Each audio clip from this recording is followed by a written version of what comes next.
بتا رہا ہوں میرے دوستو، مدینے پاک میں کہاں پر؟ اللہ سب کو وہاں جانا نصیب فرمائے. مدینے پاک میں سننا، بہت توجہ سے سننا. مدینے پاک میں سرکار دو عالم محمد الرسول اللہ. بھائی ابھی درود پڑھنا ہے ذرا بلند آواز سے. بھائی مدینے پاک میں سرکار دو عالم بولو محمد الرسول اللہ. ہمارے آقا محمد الرسول اللہ ساسم تشریف فرمائے. ہمارے آقا ساسم تشریف فرمائے. حضرت جبرائیل آئے. بولو سبحان اللہ. بولو بھائی حضرت جبرائیل آتے تھے نا، ارے بولو نا، آتے تھے نا. حضرت جبرائیل علیہ الصلوۃ والسلام آئے اور آ کر کیا فرمایا؟ بشرا لک یا رسول اللہ. اللہ کے رسول خوش ہو جاؤ، اللہ کے رسول خوش ہو جاؤ. ہمارے آقا صلی اللہ علیہ وسلم نے فرمایا کیا ہوا؟ اللہ کے رسول پاک صلی اللہ علیہ وسلم نے فرمایا کیا ہوا؟ حضرت جبرائیل نے فرمایا او مدینے میں ایک آدمی ہے، مدینے میں ایک آدمی ہے جن کا نام ہے داحیہ. بولو کیا نام ہے؟ داحیہ. یہ نام ہمارے یہاں رکھنے کا رواج نہیں لیکن بہت پیارا نام ہے. حضرت جبرائیل کہتے ہیں وہ مدینے پاک میں ایک آدمی ہے، اللہ کے رسول ایک آدمی ہے جن کا نام داحیہ ہے، وہ آپ کے دربار میں آ رہے. حضرت جبرائیل نے آ کر کہا داحیہ آپ کے دربار میں آ رہے اور اکیلے نہیں آ رہے، وہ اپنی قوم کے سردار ہے، اپنے خاندان کے سردار ہے. وہ 700 آدمی کو لے کر آ رہے اور تھوڑی دیر میں پہنچیں گے اور سب کے سب آپ کے ہاتھ پر ایمان قبول کر لیں گے. میرے دوستو، ہمارے آقا محمد رسول اللہ صلی اللہ علیہ وسلم کا چہرہ ایسا خوشی کے مارے چمکنے لگا. حدیث پاک میں لکھا تحلل وجہہ بشرا. ہمارے نبی کا چہرہ ایسا خوشی کے مارے چمکنے لگا جیسے اندھیری رات میں 14ویں رات کا چاند نکل کر آ گیا. اور ہمارے نبی نے خوشی سے کہا جبرائیل داحیہ آ رہے، داحیہ. حضرت جبرائیل نے کہا اللہ نے مجھے بھیجا ہے، داحیہ آ رہے، اکیلے نہیں آ رہے، 700 آدمی کو لے کر آ رہے ہیں اور یہ لوگ آپ کے ہاتھ پر ایمان قبول کریں گے، یہ یہاں پر ایمان قبول کرتے جائیں گے. ان کی عورتیں گھروں میں ایمان قبول کرتی چلی جائے گی. جب اللہ کے رسول پاک صلی اللہ علیہ وسلم کو یہ پتا چلا، اللہ کے رسول نے حضرت بلال کو کہا جاؤ جاؤ سب کو بلا کے لاؤ. ارے داحیہ آ رہے، سب کو بلا کر لاؤ. ابو بکر کو بھی بلاؤ، عمر کو بھی بلاؤ، عثمان کو بھی بلاؤ، علی کو بھی بلاؤ، عبداللہ ابن مسعود کو بھی بلاؤ، صہیب کو بھی بلاؤ. اللہ کے رسول نے فرمایا بلاؤ بلاؤ، جتنوں کو بلا سکے. پوری مسجد نبوی گچا گچ جمع ہو گئی اور اللہ کے رسول نے حضرت بلال کو کہا دروازے پر کھڑے رہو، جب داحیہ پر نظر پڑے تو مجھے خبر کرنا. اس لیے کہ ان کے ایمان کا فیصلہ اللہ نے آسمانوں پر کیا ہے. تھوڑی دیر میں حضرت بلال دوڑتے دوڑتے اللہ کے رسول آ گئے. اللہ کے رسول بہت دور ہے لیکن آ رہے، اسی طرف آ رہے. اور اللہ کے رسول اللہ کی قسم داحیہ آ رہے اور ان کے پیچھے بہت بڑی جماعت ہے، سب آ رہے. میرے دوستوں قربان جاؤ ہمارے آقا محمد رسول اللہ صلی اللہ علیہ وسلم پر. ہمارے نبی کے پاس چادر مبارک، بھائی ہمارے نبی کی چادر مبارک ماشاءاللہ اچھی خاصی لمبی چوڑی چادر مبارک. ہمارے نبی نے کہا بلال لے کے جاؤ جاؤ چادر بچھا دو، چادر بچھا دو. آج داحیہ آئیں گے تو میری چادر مبارک پر چلتے ہوئے آ جائیں گے. میرے دوستو، ہمارے نبی کی چادر مبارک سے بڑھ کر کوئی چادر ہوگی؟ ارے بولو نا، ساتھ میں بولو کوئی چادر. اور ہمارے آقا صلی اللہ علیہ وسلم نے اپنی چادر مبارک حضرت بلال کو دے دی اور صحابہ کو دے دی. کہا راستے میں بچھا دو. ارے راستے میں بچھا دو اس لیے کہ وہ آدمی آ رہے جن کی ہدایت کا فیصلہ آسمان پر ہوا ہے اور داحیہ اکیلے نہیں آ رہے، 700 آ رہے، سب میری چادر پر چلتے ہوئے آئیں گے. حضرت بلال رضی اللہ تعالیٰ عنہ کو نبی کا حکم ملا، آپ نے چادر مبارک کو یوں بچھا دیا. اب حضرت داحیہ آتے گئے. جب حضرت داحیہ قریب آئے، نبی کی چادر مبارک کو بچھا ہوا دیکھا. وہ داحیہ تھے، اللہ نے ان کو بھیجا تھا. جیسے ہمارے نبی پاک صلی اللہ علیہ وسلم کی مبارک چادر کو دیکھا، حضرت داحیہ کھڑے ہو گئے اور کھڑے ہو کر کہا میرے پیارے نبی آپ کی چادر اس کے لائق نہیں کہ میں اپنے پاؤں کو اس میں رکھوں. یہ تو وہ چادر ہے جو میرے سر پہ رکھوں تو خدا مجھے جنتی بنا دے. حضرت داحیہ نے اپنے ساتھ میں 700 آدمی تھے، سب کو کہا چادر مبارک کو اٹھا لو، اٹھا لو چادر مبارک کو اٹھا لو. جب 700 نے مل کر چادر مبارک کو اٹھایا، حضرت داحیہ نے کہا اللہ کی قسم اس کو اپنے سینے سے لگا لو، یہ سینے سے لگے گا ایمان دل میں جم جائے گا. اس کے بعد ہمارے نبی، اس کے بعد حضرت داحیہ نے کہا چادر کو چوم لو. سب نے چادر کو چوما، سب کو کہا چادر کو اپنے سر پہ رکھو اور سر پہ رکھتے ہوئے نبی کے دربار میں چلو. سب نے چادر کو سر پر رکھا اور نبی کے دربار میں چلے. ہمارے نبی نے یوں دونوں ہاتھوں کو پھیلا دیا.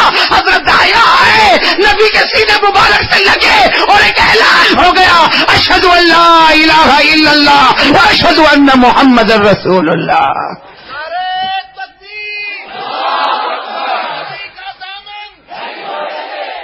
میرے دوستو، کاش ابھی حدیث پوری نہیں ہوئی، اس کے آخری جملے جو ہمارے دل کو ہلا دینے والے. حضرت داحیہ نے ایمان قبول کر لیا. ارے 700 صحابہ نے ایمان قبول کر لیا اور سارے کے سارے صحابہ بیٹھے ہیں. خوشی سے سب کے چہرے چمکتے ہیں، ابھی خوشی سے سب کے چہرے چمکتے ہیں کہ وہی داہیہ حضرت داہیہ، کیا کہو گے؟ حضرت داہیہ رضی اللہ تعالی عنہ و ارضا، انہوں نے تلوار نکالی، بولو انہوں نے چمکتی ہوئی تلوار نکالی، آنکھوں میں آنسو ہے، اور اللہ کے رسول کو کہا یہ تلوار لیجئے، تلوار لیجئے، میری گردن اڑا دیجیے۔ ارے اللہ کے رسول پاک صلی اللہ علیہ وسلم تعجب میں، اللہ نے تمہارے ایمان کی خبر دی اور تم تلوار نکالتے ہو اور مجھے دیتے ہو کہ میں تمہاری گردن کو اڑاؤں؟ ارے جس کی ہدایت کا فیصلہ آسمان پر ہو جائے، جس کی ہدایت کا فیصلہ رب مصطفیٰ کرے، کیا مصطفیٰ اس کی گردن کو اڑا ہے؟ وہ حضرت داہیہ کہتے نہیں اللہ کے رسول، میں کلمہ پڑھ لیا، مسلمان ہو گیا، کہ تلوار لیجئے میری گردن اڑا دے، اس لیے کہ میں نے زندگی میں ایک بہت بڑا گناہ کیا ہے۔ حضرت داہیہ کہتے ہیں میں نے زندگی میں ایک بہت بڑا گناہ کیا ہے، اللہ کے رسول آپ میری گردن اڑا دے، مگر اس شرط پہ اڑا دے کہ وہ گناہ جو میں نے کیا اللہ اس کو معاف کر دے، جو گناہ میں نے کیا اللہ اسے۔ اللہ کے رسول پاک صلی اللہ علیہ وسلم نے تلوار کو زمین پر رکھا، کہا داہیہ کیسی باتیں کرتے ہو، کون سا گناہ تم نے کیا؟ حضرت داہیہ نے کہا مجھے پورے مجمع کے درمیان میں مت پوچھو، مجھے شرمندہ مت کرو، اس لیے کہ مدینے پاک کی زمین میں میرے سے بڑا کوئی پاپی نہیں، مدینے کی زمین میں میرے سے بڑا کوئی مجرم نہیں، مدینے کی زمین میں میرے سے بڑا کوئی گنہگار نہیں۔ اللہ کے رسول تلوار اٹھائے، میری گردن اڑا دے، میری گردن اڑا دے، اس لیے کہ میں نے بہت بڑا پاپ کیا، بہت بڑا جرم کیا، بہت بڑا گناہ کیا۔ اللہ کے رسول اور سارے صحابہ سناٹا چھا گیا۔ اللہ کے رسول نے کہا نہیں تم بتاؤ تو صحیح کون سا گناہ؟ حضرت داہیہ نے کہا آپ اجازت دیتے ہو کہ میں بتاؤں میں نے کون سا گناہ کیا؟ اللہ کے رسول نے کہا بتاؤ بتاؤ۔ حضرت داہیہ نے کہنا شروع کیا، کہا میں میری قوم کا سردار تھا، میں میری قوم کا اب بھی سردار ہوں۔ حضرت داہیہ نے کہا میری قوم میں جب بھی کوئی لڑکی پیدا ہوئی، جب بھی کوئی لڑکی پیدا ہوئی، حضرت داہیہ کہتے ہیں میرے گھر میں بھی جب لڑکی پیدا ہوئی مجھے یہ گوارا نہیں تھا کہ میرے خاندان میں کوئی لڑکی پیدا ہو، میرا فخر یہ تھا کہ میرے خاندان میں لڑکا پیدا ہو، اس لیے میرے قوم میں اور میرے خاندان میں جب بھی لڑکی پیدا ہوئی، داہیہ کہتے ہیں مجھے ابھی بھی کان میں آواز آتی ہے، میں ماں کے پاس جاتا تھا، اس کی گود سے لڑکی کو چھین لیتا تھا، وہ ماں چلاتی تھی میری بیٹی کو مت لے جاؤ، میری بیٹی کو مت لے جاؤ، وہ ماں یہاں تک کہتی تھی ایک مرتبہ دودھ پلانے دو اس کے بعد بیٹی کو لے کر جاؤ، لیکن داہیہ کہتے ہیں میں ظالم تھا، میں ہر ماں کی ممتا کو چھین گیا، اس کی بچے کو چھین گیا، اور جنگل میں لے جاتا، ایک بڑا کھڈا کھودتا اور اس میں اس بچی کو ڈال دیتا، اس کے اوپر مٹی ڈال دیتا۔ اللہ کے رسول 100 سے زیادہ بچیوں کو میں نے زندہ دفن کر دیا، 100 سے زیادہ بچیوں کو میں نے زندہ دفن کر دیا۔ اور حضرت داہیہ رو کر کہنے لگے اللہ کے رسول آج جب میں نے کلمہ پڑھا مجھے وہ ماں کی آواز بھی آتی ہے، مجھے وہ ماں کی آواز بھی آتی ہے، جب میں ماں کی گود سے بچی کو چھینتا تھا تو ماں چلاتی تھی اور چلا چلا کر کہتی تھی داہیہ میری بچی کو آج مت لے جا، 2 دن کے بعد لے جانا، کوئی ماں کہتی تھی دودھ پلانے کا موقع دے دے پھر بچی کو لے جانا۔ داہیہ کہتے میں جب بچی کو زندہ زمین میں ڈالتا تھا اور وہ طرف طرف کر چلاتی تھی وہ سب چلانا مجھے یاد آتا۔ اللہ کے رسول تلوار اٹھائیے میری گردن اڑا دیجیے تاکہ اللہ میرا یہ گناہ معاف کرے کہ 100 سے زیادہ معصوم لڑکیوں کو میں نے زمین میں دفن کر دیا۔ اور میرے دوستو ایک بات بتاتا چلو، عربوں کے یہاں رواج تھا لڑکی پیدا ہوتی تو زمین میں زندہ دفن کر دیتے۔ ہاں لڑکی پیدا ہو نا، جب باپ کو بولو لڑکی پیدا ہوئی تو چہرہ کالا کالا ہو جائے، اور لڑکا پیدا ہوا تو خوشی کے مارے چمکنے لگے۔ میرے دوستو وہ اسلام ہے جس نے عورتوں کو حق پورا پورا پہنچا دیا، وہ اسلام ہے جس نے عورتوں کی حفاظت کی۔ کاش آج اسلام کا قانون زندہ ہوتا تو ہم میڈیا پر وہ خبر نہ دیکھتے جو دیکھنے کی وجہ سے راتوں کی نیند حرام ہو جاتی ہے۔ میرے دوستو جب لڑکی پیدا ہوتی تھی مکہ میں باپ کا چہرہ کالا ہوتا تھا، قرآن کریم نے منع کر دیا، قرآن کریم نے کہا کالا مت ہو، بلکہ ایک لڑکی پیدا ہوئی ہے اس کی صحیح تربیت کر لے، اس کے بدلے اللہ ماں باپ دونوں کو جنت نصیب کر دے گا۔ قرآن کریم میں 14واں پارہ، میرا ساتھ دو گے؟ بولو کون سا پارہ؟ میری مجمع خاموش ہے، ساتھ میں بولو کون سا پارہ؟ اور جن کو یاد ہو میرے ساتھ میں پڑھیں گے انشاءاللہ۔ اللہ نے فرمایا وَإِذَا بُشِّرَ أَحَدُهُم بِالْأُنثَىٰ ظَلَّ وَجْهُهُ مُسْوَدًّا وَهُوَ كَظِيمٌ يَتَوَارَىٰ مِنَ الْقَوْمِ مِن سُوءِ مَا بُشِّرَ بِهِ۔ اللہ تبارک و تعالیٰ فرماتے جاتے ہیں.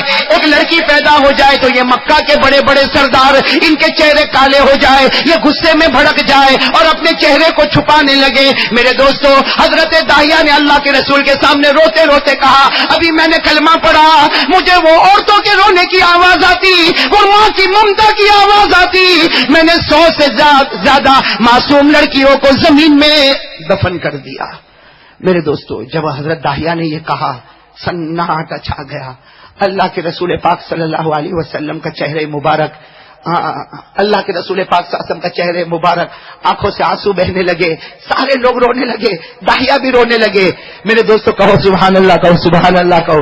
تھوڑی دیر میں حضرت جبرائیل آئے, بولو سبحان اللہ. تھوڑی دیر میں حضرت جبرائیل آئے اور آ کر کہا میرے پیارے نبی آپ نہ روئے. حضرت جبرائیل نے آ کر کہا آپ نہ روئے, اور داہیہ کو بھی کہے کہ نہ روئے, اس لیے کہ آج اللہ آسمانوں سے داہیہ کو سلام پہنچا رہا ہے. بولو بولو سبحان اللہ, بولو. کہا داہیہ کو بھی کہو نہ روئے, اللہ آسمان سے سلام پہنچاتا ہے. اور صرف داہیہ نہیں, اللہ نے ہر ایک کے بارے میں فیصلہ کیا. کوئی گنہگار ہوگا, پاپی ہوگا, مجرم ہوگا, شرابی ہوگا, کبابی ہوگا, جواری ہوگا. حضرت جبرائیل نے کہا اللہ کا فیصلہ ہے, جو ایک بار کلمہ پڑھ لیتا ہے اللہ اس کے تمام پچھلے گناہوں کو معاف کر دیتا ہے. جو ایک بار کلمہ پڑھ لیتا ہے اللہ تمام پچھلے گناہوں کو معاف کر دیتا. ہمارے نبی نے زبان مبارک سے فرمایا الاسلام یہدم ما کان قبلہ, ایک بار کلمہ پڑھ لے اللہ تیرے تمام گناہوں کو معاف کرے گا. اللہ نے کہا داہیہ کو سلام کہو, اور کہو ان کے کلمے نے ان کے تمام گناہوں کو معاف کر دیا. میرے دوستو, جب یہ بات آئی ہے سارے صحابہ اب بھی رو رہے مگر خوشی کے آنسو رو رہے.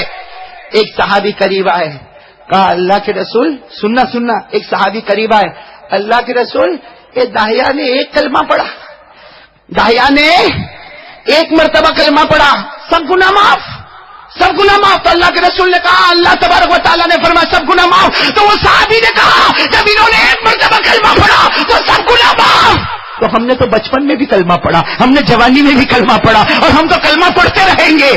تو ہمارے گناہ, ہمارے نبی نے فرمایا جاؤ بغیر حساب کتاب کے جنت میں چلے جاؤ گے.